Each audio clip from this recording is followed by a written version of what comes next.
For Unit 3, my group and I, consisting of Ashley, Rachni, and me, Kirti, will be discussing three different movies produced in different time periods. The first movie we will be discussing is A Night to Remember, which was directed by Roy Baker and released in the year 1958. This movie focuses on the ship named Titanic and when it sails for the first time. Many people of all classes get on the ship and anticipate this new journey. It mostly follows the second officer, Charles Lightoller. As everyone is having a good time on the boat, the crew members ignore the many warning signs from the other ship, SS Californian, and continue sailing. When the ship hits the ice and it becomes more obvious that the ship is sinking, panic and chaos becomes more apparent among the crew members and passengers. The rest of the movie focuses on how the passengers and crew members survive. The Finest Hours is an American thriller film that was produced by Walt Disney Pictures and was released in 2016. It is based on a true story which took place in 1952. The characters in this film are Bernie, Miriam, Daniel, Andrew, Erwin, Richard, and Ray. The film begins as Bernie, who is a crewman working at the Coast Guard station in Massachusetts, has fallen in love with a local girl named Miriam. The two plan to marry on April 16, but on the day that he is due to ask permission from the station's commanding officer to marry her, the oil tanker SS Pendleton sheds in half off the Chatham coast after getting caught in a nor'easter. So Bernie was dispatched to pilot a motor lifeboat to rescue the crew. The rest of the film shows how Bernie and the rest of his rescue team search for the sinking SS Pendleton while he loses his compass and tries to ride each approaching wave before it breaks. The 1997 film Titanic is an American romance dramatic disaster film that is a fictionalization story on the true Titanic sinking, which took place in April 1912. The main characters are Jack, Rose, Molly, Cal, Ruth, and Captain Smith, but the two protagonists are Jack and Rose. It is about a man and a woman who fall in love on the Titanic and are faced with distinct class issues and the actual sinking of the ship. The story of Jack and Rose is entirely fictional, but the struggle that the people had to overcome in order to survive is entirely accurate. The film depicts an elderly Rose telling her story and how she came from a wealthy family and was arranged to marry a wealthy typhoon, Cal, but falls in love with an artist named Jack. The Titanic sinking did really happen when it was sailing across the Atlantic, and it scraped an iceberg, causing the water to sink in, bring the ship down, and due to gravity, cause the boat to split in half and sink. The main three differences between all three films. So we could start off with So during the first thing that we noticed was the political landscape, and in A Night to on in 1958, it was taken in 1958. So during the 1950s, they emphasized the narratives of political choice, ethical obligation, and public and private responsibility, according to Kakadaki in his article that was published in 2011.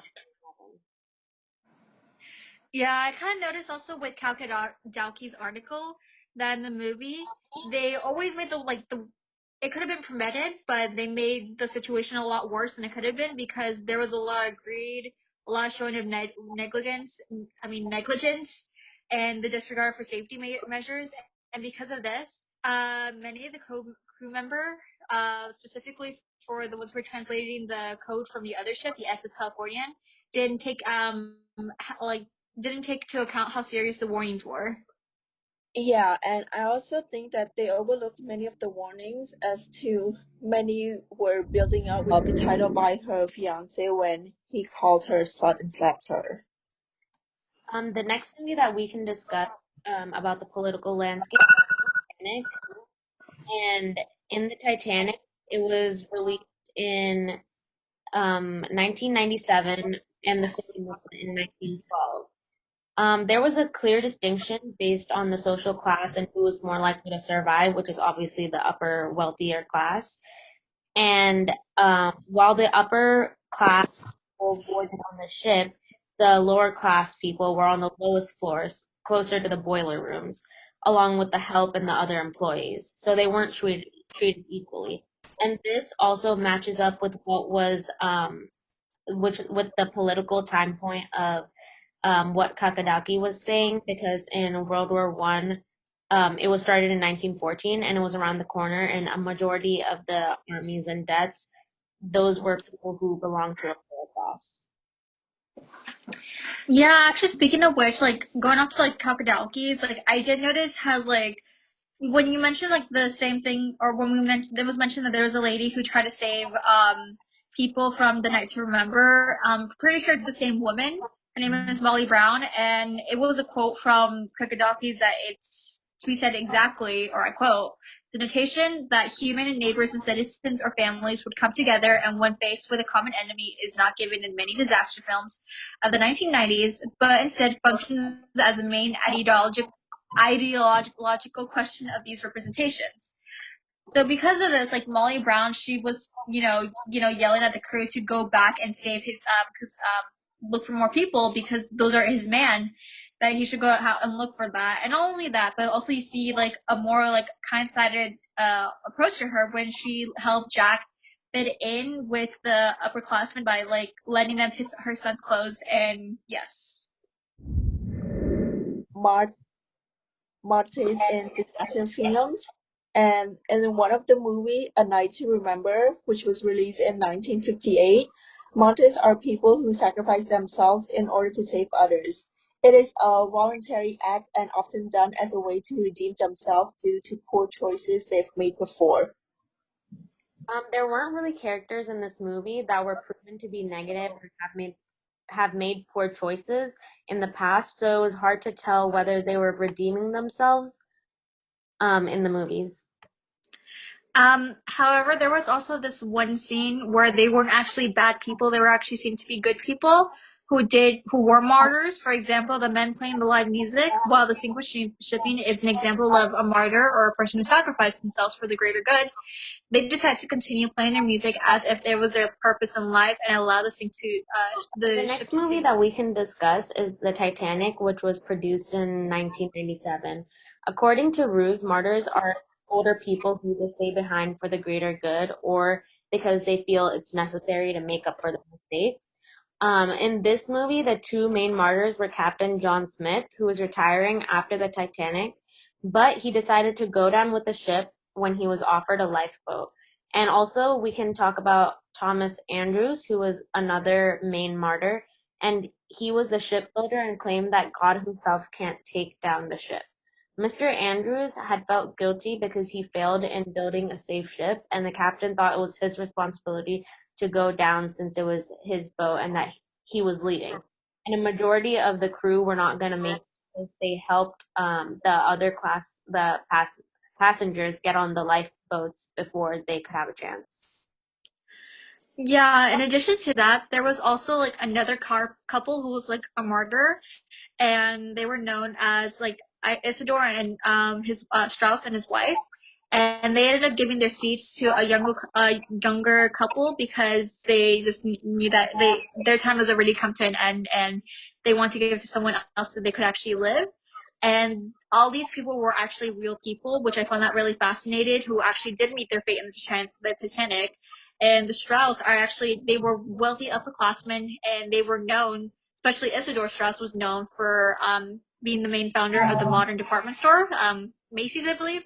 And this also is showing like the misrepresentation of anyone over the age of 35. Typically in films, they show people, like older people, like who are senior citizens age, and they'll always be seen as weak, senile, gentle, generous, caring, and always willing to give their lives up for like the younger generation.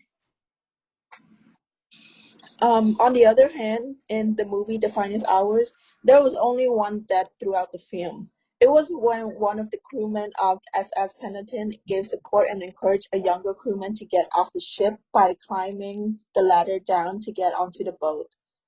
He climbed down first and told the young man to go down after him. But an unexpected wind came knocking off the crewman off the ladder and he fell into the water, drowning as the waves took him away. Differences between the oldest and the newest version of the film. Yeah, I agree with you. I wasn't really expecting much when I watched A Night to Remember because it was an older movie, so I thought the special effects wouldn't be as good. But after watching the movie, it changed my opinion that the special effects were actually pretty good and made it more realistic and entertaining.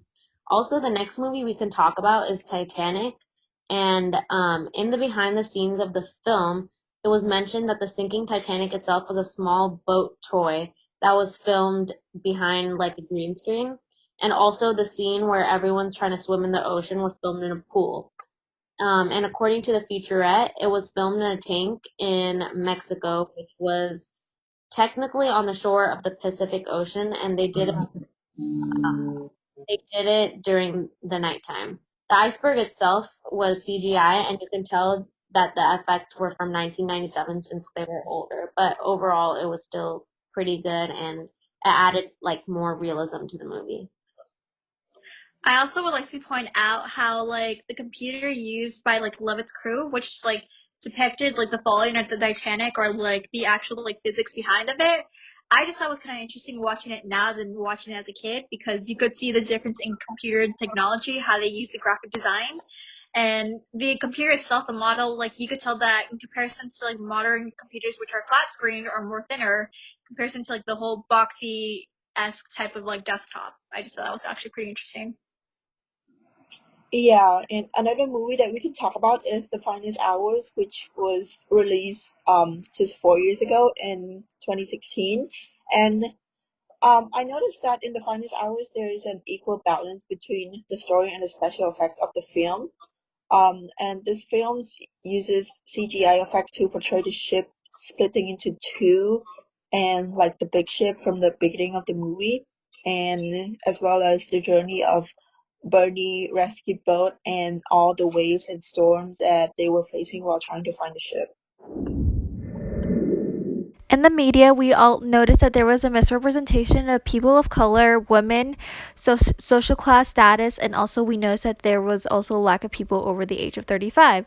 So in these films, we would, for example, we like the film Titanic because we like the way it is, but we would just add more stuff to it. For example, we would add more people of color, even though if it wasn't of that time period, we would add a couple like passengers, regardless of social class, like more people of color, and also we would add more people of colors to the original crew that was looking for the heart of the ocean. And not only that, we would focus also on the historical figures as well outside the love story. And also we were thinking about hopefully also making Jack and Rose, maybe having them be a biracial couple. We were also discussing that we wish to make the films based off the perspective of those who came from the lower class, like the lower class Dutch, and who came from emigrating from Europe to the Americas for a better opportunity. And also, we were thinking about possibly having more people of color and also showing the more perspective on the lower class side. We were thinking about having the maters be older women, so possibly either Maggie Smith or Cecily Tyson, and maybe they might have a purpose. Just at first, they seem as disapproving of a certain behavior, but in the end, they come through it and they ask for forgiveness and accept their fates, or maybe they might decide it's my time to go. We could do something of that sort. Also, we were thinking about our special effects not being too overpowering, but at the same time making it feel like the audience is part of it and making them feel the same emotional and vulnerability as the passengers did on the night of the Titanic. Overall, in this video, the political landscape, matriarchs, and special effects of the three movies we watched were discussed. The political landscape varied in the three movies as they were taken during different time periods, but to us, it seemed that the oldest movie, A Night to Remember, was the most progressive because it had the less amount of down looking on women. The matriarchs are also varied in the movies, but then again, they all consisted of sacrificing themselves to help others. They didn't have mostly wrongdoings part of any of the movies. And also, in all the films, special effects were really well done in all the movies considering when they were taken, and they did not make the story any more dramatic or any less interesting.